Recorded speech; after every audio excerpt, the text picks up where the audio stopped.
Assalamualaikum warahmatullahi wabarakatuh. Hamdan wa syukran liman qala fi kitabihil karim wa huwa astaqul qailin. A'udzu billahi minasyaitonir rajim. Bismillahirrahmanirrahim. Walatakum minkum ummatun yad'una ilal khairi wa ya'muruna bil ma'rufi wa yanhauna 'anil munkar wa ulaika humul muflihun. Shadaqallahul azim, amma ba'du. Hadirin ma'asyiral muslimin hafizakumullah. Malam ini masih melanjutkan bab amar ma'ruf. Telah sampai pada hadis yang terakhir yang dinukil oleh Imam Nawawi dalam kitab Riyadhus Shalihin, yaitu hadis yang ke-14. Nanti kita akan lanjutkan ke bab berikutnya, yaitu ancaman keras buat orang yang tidak konsisten. Artinya orang yang memerintahkan yang ma'ruf tapi dia sendiri tidak melakukan yang ma'ruf, atau dia mencegah yang mungkar sementara dia sendiri masih melakukan perbuatan yang mungkar. Itu nanti akan dijelaskan pada bab berikutnya.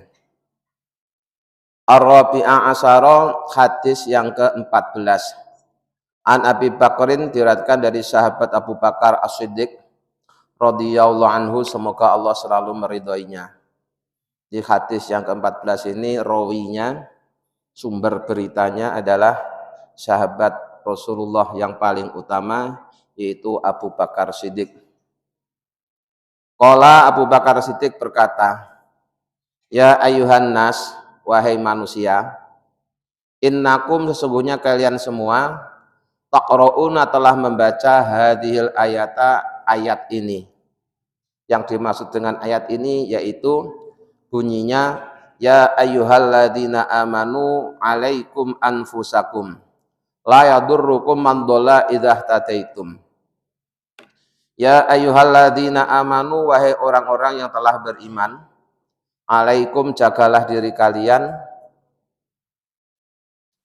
anfusakum, diri kalian, la yadurrukum, maka tidak akan membahayakan pada kalian, man, seseorang, dhalla, yang menyesatkan, idza ihtadaitum, jika kalian telah dapat hidayah dari Allah.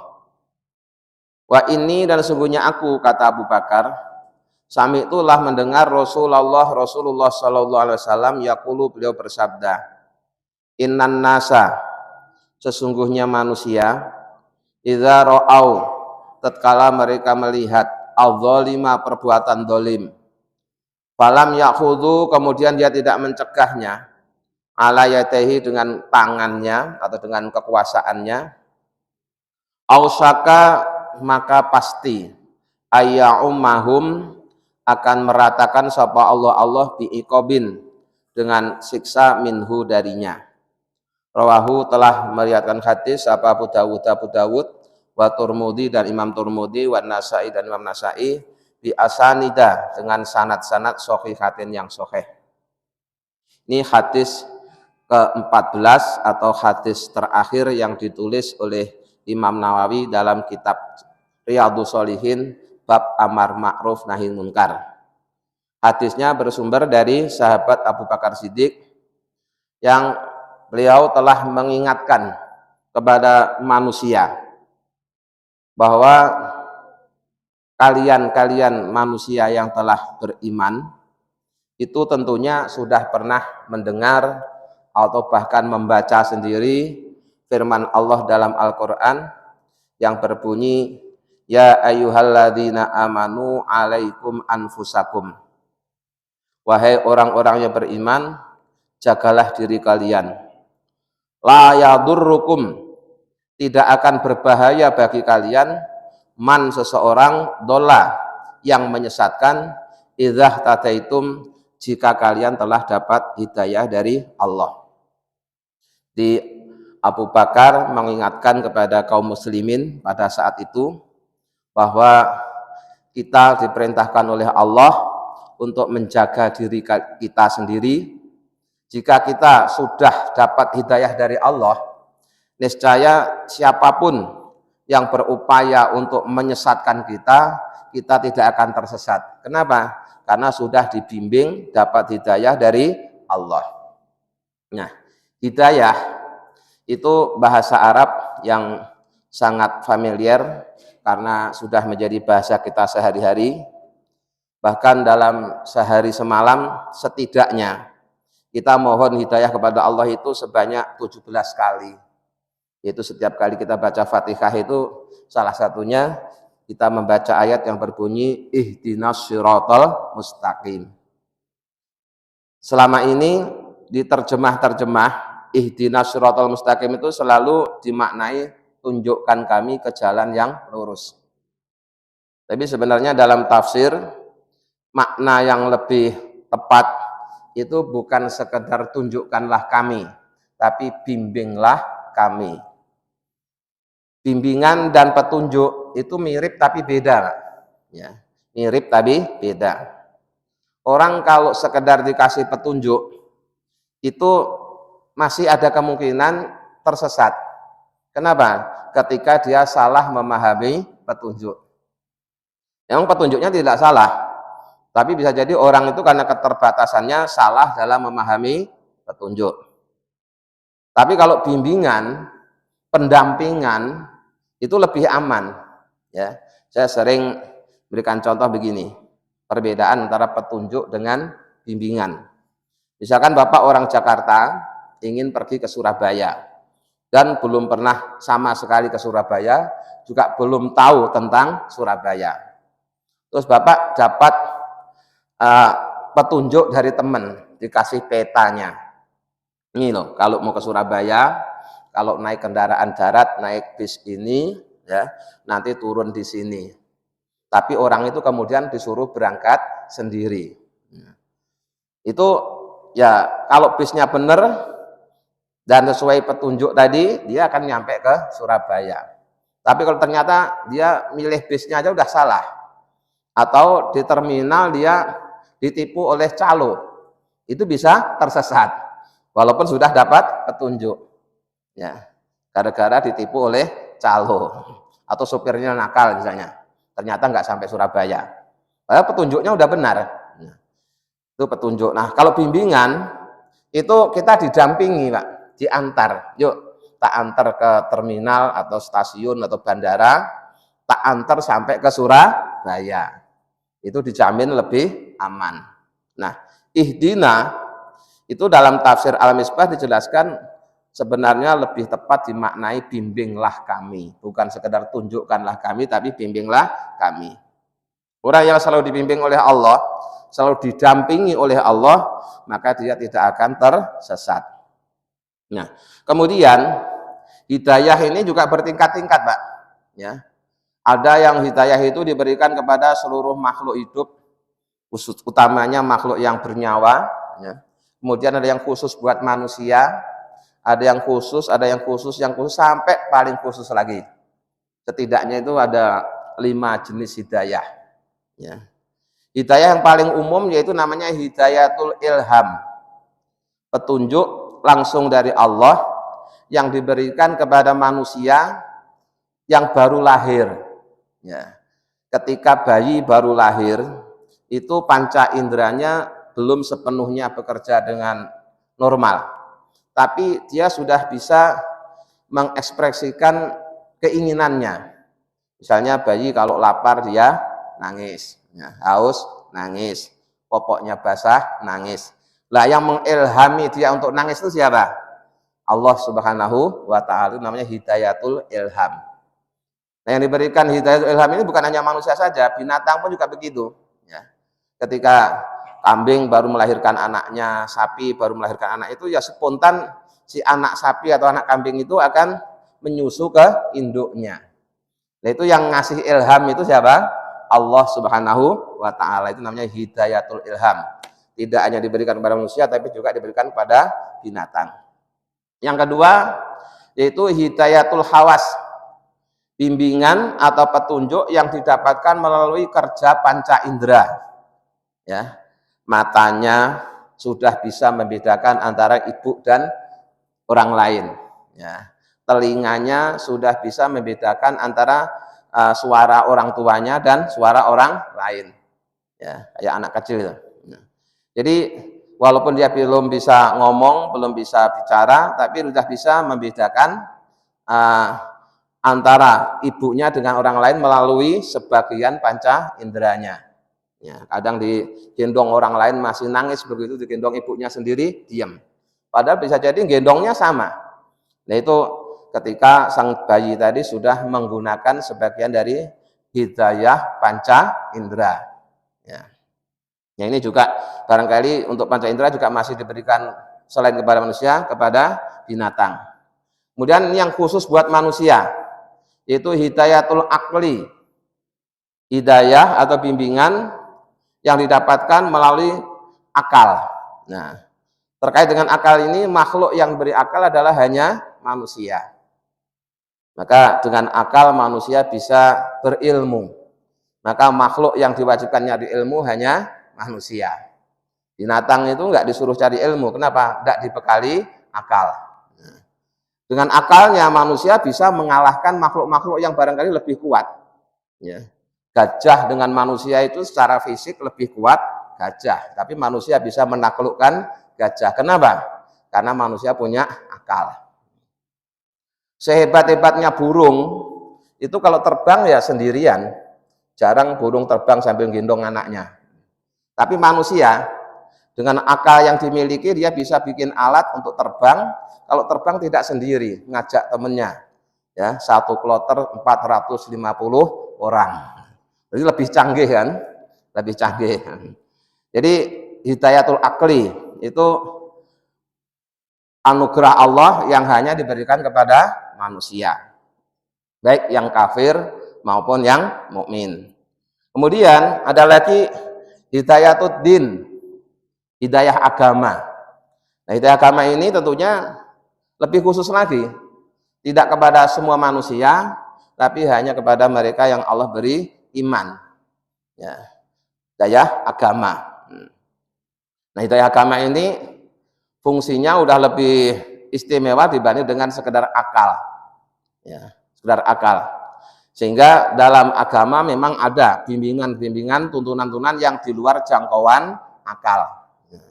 Di akalnya yang tidak bisa dimasuki, bukan tidak masuk akal, tapi memang akalnya tidak mampu untuk menampung. Ya. Nah, kemudian setelah seorang diberikan hidayatul akli, ini yang paling istimewa adalah hidayatul taufik. Ya. Hidayah dalam bentuk pertolongan. Setelah orang itu dikasih tahu ini yang baik, ini yang benar, ini yang salah, ini yang buruk, kemudian orang itu ditolong oleh Allah mau menjalankan yang baik, meninggalkan yang buruk. Itu namanya hidayatul taufik. Inilah hidayah yang paling mahal. Ya, hidayah yang paling mahal. Banyak orang sudah tahu ini keburukan tapi masih dikerjakan juga. Berarti dia baru dapat hidayatul ilmi atau hidayatul akli, tapi belum dapat hidayatul taufik. Sudah tahu kalau ini baik tapi enggak mau mengerjakan. Sebaliknya, sudah tahu kalau ini enggak baik. Semua orang tahu kalau mencuri, korupsi itu buruk, tapi mereka masih mengerjakan juga. Kenapa? Karena dia tidak dapat hidayatul taufik. Dia hanya sekedar tahu, tapi belum ditolong oleh Allah untuk menjalankan yang baik, meninggalkan yang buruk. Nah, ketika seseorang telah dapat hidayatul taufik, maka siapapun yang berusaha untuk menyesatkan, dia tidak akan tersesat. Contohnya siapa? Contohnya para nabi. Para nabi, para rasul itu kan hidup di komunitas yang kafir. Ya, lingkungannya semuanya kafir. Tapi dia tetap beriman. Kenapa? Karena dia telah dapat hidayah taufik dari Allah. Dan juga banyak, ya, walaupun dia bukan nabi, mungkinnya sekitar wali atau ulama, dia tinggal di daerah yang kafir, tapi tetap iman.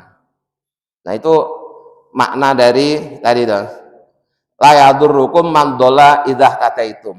Ya, bahwa tidak akan berbahaya buat kalian orang-orang yang berupaya menyesatkan kalian jika kalian sudah dapat hidayah dari Allah. Itu maknanya hidayatul taufik.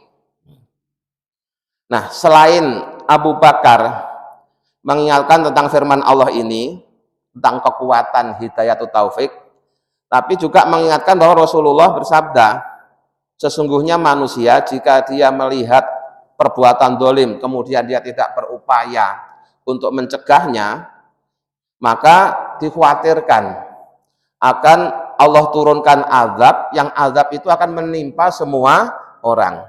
Sehingga maknanya adalah orang-orang yang sudah dapat hidayah itu juga tidak cukup hanya yang penting saya tidak tersesat. Tidak cukup seperti itu. Itu namanya egois. Dia punya tanggung jawab ya untuk mengajak orang lain agar tidak tersesat. Maka dia juga punya kewajiban untuk amar ma'ruf nahi munkar. Jadi setiap kita ya, setiap pribadi-pribadi muslim, pribadi-pribadi yang beriman ini, di samping ya kita sendiri berupaya untuk menjaga anugerah hidayah dari Allah, kita juga harus ada kepedulian terhadap sesama manusia agar orang lain juga dapat hidayah. Sehingga ketika ada kemungkaran dan dia menyaksikan, dia harus ada upaya untuk mencegah sesuai dengan kewenangan dan kemampuannya. Harus ada seperti itu, tidak boleh itu diam saja. Orang tidak boleh yang penting saya tidak, itu nggak cukup itu. Ya, walaupun tidak, tapi kalau kita juga nggak pernah mencegah kemungkaran, nanti kalau turun azab itu semuanya akan kena, semuanya akan kena. Maka setiap kita harus ada tanggung jawab untuk amar ma'ruf nahi munkar sesuai dengan kemampuan masing-masing. Bagi yang punya kewenangan bisa menggunakan kewenangannya, yang nggak punya bisa dengan nasihatnya, dengan sarannya, ilmunya. Yang nggak bisa juga, umumnya orang cukup dengan ingkar bil qalbi. Nah, itu hadis terakhir yang ditulis oleh Imam Nawawi dalam bab amar ma'ruf nahi munkar. Kemudian berikutnya ini bab untuk melengkapi amar ma'ruf nahi munkar, yaitu Imam Nawawi menukil hadis Rasulullah yang mengancam orang-orang yang melakukan amar ma'ruf, ya perintah kebaikan, tapi dia sendiri tidak menjalankan yang ma'ruf. Atau dia mencegah kemungkaran, sementara dia sendiri masih melakukan kemungkaran. Ini ancamannya sangat berat. Walaupun demikian, dalam memahaminya, kita juga harus tepat. Karena yang sering terjadi, Pak, ya, itu gara-gara hadis ini, yang akan saya baca nanti, itu kemudian orang nggak berani amar ma'ruf nahi munkar. Karena selalu mikirnya begini, oh saya aja belum benar, masa ngajak orang. Ya gitu. Saya aja belum baik, masa harus ngajak orang lain untuk berbuat baik. Kalau semua orang berpikir seperti itu, untuk berbuat baik harus baik dulu, niscaya nanti dakwah itu akan mandek, Pak. Karena tidak ada orang yang merasa dirinya telah baik. Ya, tidak ada orang yang merasa dirinya telah sempurna. Maka untuk mengajak orang lain berbuat baik itu tidak usah nunggu kalau dirinya sudah sempurna. Ya semampunya, sesuai dengan kemampuannya masing-masing. Walaupun mungkin kita belum bisa menjalankan, tapi yang jelas kita tetap ada keinginan untuk menjalankan kebaikan. Itu kita tetap diperintahkan untuk amar ma'ruf nahi munkar. Jangan untuk amar ma'ruf munkar nunggu kalau dirinya sudah sempurna, dirinya sudah benar baru ngajak orang lain untuk benar. Terus kapan kita benernya? Jangan-jangan nanti sampai kapan pun kita tidak pernah benar. Nah, kalau kita nggak pernah benar, akhirnya kita tidak pernah mengajak orang lain untuk berbuat benar. Wah, itu repot. Ya, nanti agama itu akan macet. Makanya dalam memahami hadis ini ya harus tepat. Ya, jangan gara-gara satu hadis malah mengalahkan beberapa hadis yang lain. Karena di kitab ini, Pak, itu hadis yang dinukil oleh Imam Nawawi yang memerintahkan amar ma'ruf nahi munkar itu 14 hadis. Sementara hadis yang menjelaskan tentang ancaman, ya, ancaman tadi itu hanya satu hadis. Hanya satu hadis. Masa kemudian kita berpegang teguh pada yang satu terus mengalahkan yang 14? Kan enggak adil itu. Ya, tentu enggak adil. Tapi banyak orang ya, itu karena takut dengan satu hadis ini, itu malah terus meninggalkan yang 14 hadis tadi itu. Nah, karena ini sudah ganti bab, maka gaya penulisan dalam kitab Riyadhus Shalihin itu tidak langsung hadis, tapi dimulai dari firman Allah dalam Al-Quran. Ya. Kalau Allah Ta'ala telah berfirman dalam Al-Quran, atakmurunan nasa bil birri wa tansawna anfusakum wa antum tatlunal kitab afala taqilun. Atakmuruna, apakah kalian memerintahkan an-nasa manusia bil birri untuk menjalankan kebaikan, wa tansawna sementara kalian melupakan anfusakum diri kalian sendiri. Apakah kalian rajin merintah orang lain berbuat baik tapi kalian lupa pada diri kalian sendiri? Wa antum tatlunal kitab, dan kalian telah membaca kitab yaitu Al-Quran. Afala taqilun, apakah kalian tidak menggunakan akal kalian? Harusnya kalian di samping menyuruh orang lain berbuat baik, kalian sendiri juga harus berupaya untuk jadi orang baik. Wa qala ta'ala, dan Allah Ta'ala juga berfirman dalam Al-Quran yang lain, dalam ayat atau surat yang lain, ya ayyuhalladzina amanu, wahai orang-orang yang beriman, lima taquluna ma la taf'alun, mengapa kalian mengucapkan apa yang tidak kalian lakukan? Kabura maktan indallah, sungguh kemurkaan yang besar di sisi Allah, antaqulu ma la taf'alun, jika kalian mengucapkan apa yang tidak kalian lakukan. Wa qala ta'ala, dan Allah berfirman dalam ayat yang lain, ihbaron, mengabarkan an Su'aibin sallallahu alaihi wasallam, dari tentang kisah Nabi Su'aib sallallahu alaihi wasallam. Di Nabi Su'aib pun ketika berdakwah, beliau juga mengatakan, wa ma uridu an ukhalifakum ila ma anhakum anhu. Wa ma uridu, dan aku tidak ingin, ya, tidak ada rencana, an ukhalifakum, untuk berbeda dengan kalian, ila ma anhakum, pada suatu yang aku larang buat kalian. Artinya kalau aku melarang kepada kalian, aku juga tidak akan melakukannya. Nah, gak mungkin aku melarang kalian tapi aku sendiri melakukannya. Itu Nabi Su'aib. Nah, ini hadisnya sekarang. Hadis ini juga dulu dalam kajian kitab Nashihud Diniyah sudah dinukil juga ini. An Abi Zaidin, dari Abi Zaid, nama aslinya Usamah bin Zaid bin Harisah. Jadi Usamah putranya Zaid bin Harisah.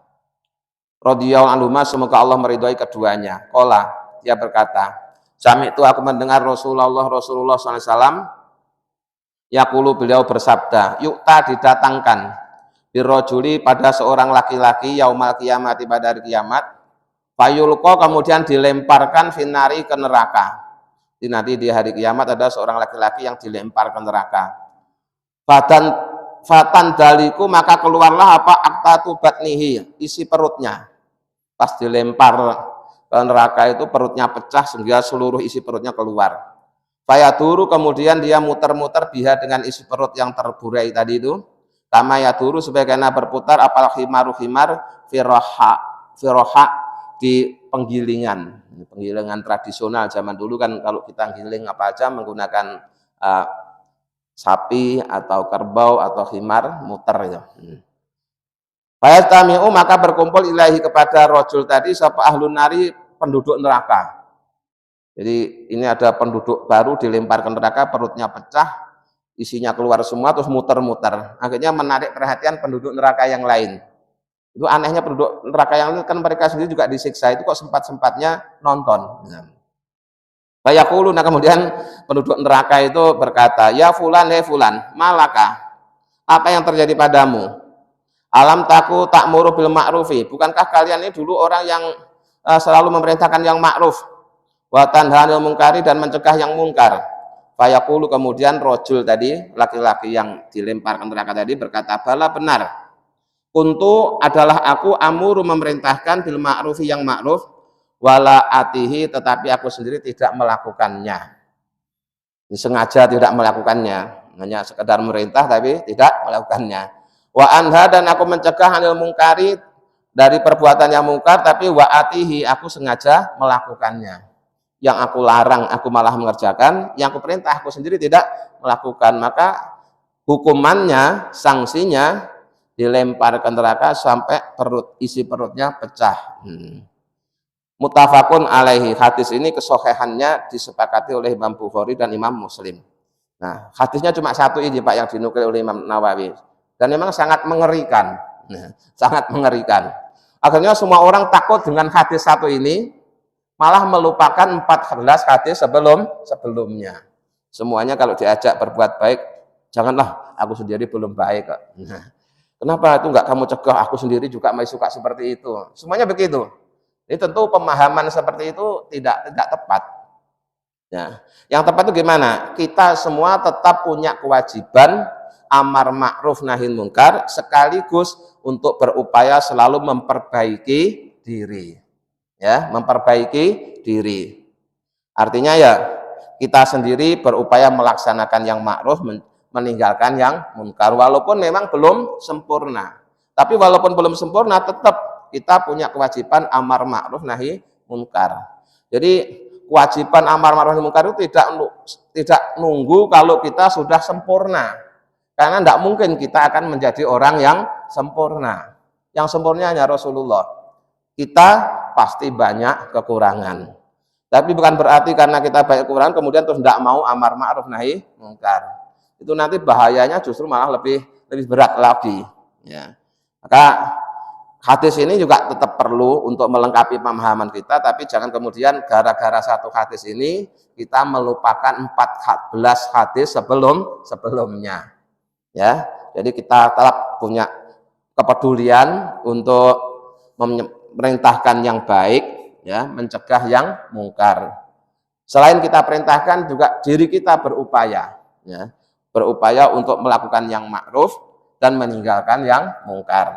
Nah, jadi tetap berjalan begitu. Yang penting jangan sengaja hanya mau memerintahkan yang ma'ruf tapi dia sendiri tidak mau menjalankan yang ma'ruf. Sengaja mencegah orang lain berbuat mungkar tapi dia sendiri tetap sengaja melakukan yang mungkar, itu yang tidak boleh. Tapi kalau sama-sama berupaya memperbaiki diri, sambil ngajak yang lainnya, ya, sambil mencegah orang lain juga mencegah dirinya, itu tentunya ya baik-baik saja. Jadi sekali lagi mari ya setiap kita tumbuhkan kesadaran kita ini punya kewajiban amar ma'ruf nahi munkar sesuai dengan kemampuan kita masing-masing. Di samping itu, agar amar ma'ruf kita ini efektif, kita juga harus selalu berupaya untuk memberikan contoh, ya. Memberikan contoh artinya kalau kita memerintahkan yang ma'ruf, ya kita sendiri menjalankan yang ma'ruf. Kalau kita mencegah yang mungkar, ya kita sendiri memberikan contoh menjauhi yang mungkar. Contohnya misalkan kalau nyuruh anaknya ngaji, itu ya bapaknya ikut ngaji. Bapak aja yang sudah tua masih ngaji, ya. Terus nanti anaknya juga akan mau ngaji. Tapi kalau misalkan anaknya suruh berangkat ke masjid, suruh jamaah, suruh ngaji, terus orang tuanya di rumah main HP, ya pasti anaknya nggak mau nurut. Ya, oh, bapak sendiri aja nggak mau ke masjid, nggak mau jamaah, nggak mau ngaji, saya disuruh ngaji. Ya, pasti anaknya kan membantah seperti itu. Ya, makanya kita di samping ya memerintahkan orang lain juga memulai dari diri sendiri. Mudah-mudahan dengan bimbingan Allah kita bisa mengamalkannya. Amin ya rabbal alamin. Terima kasih. Assalamualaikum warahmatullahi wabarakatuh.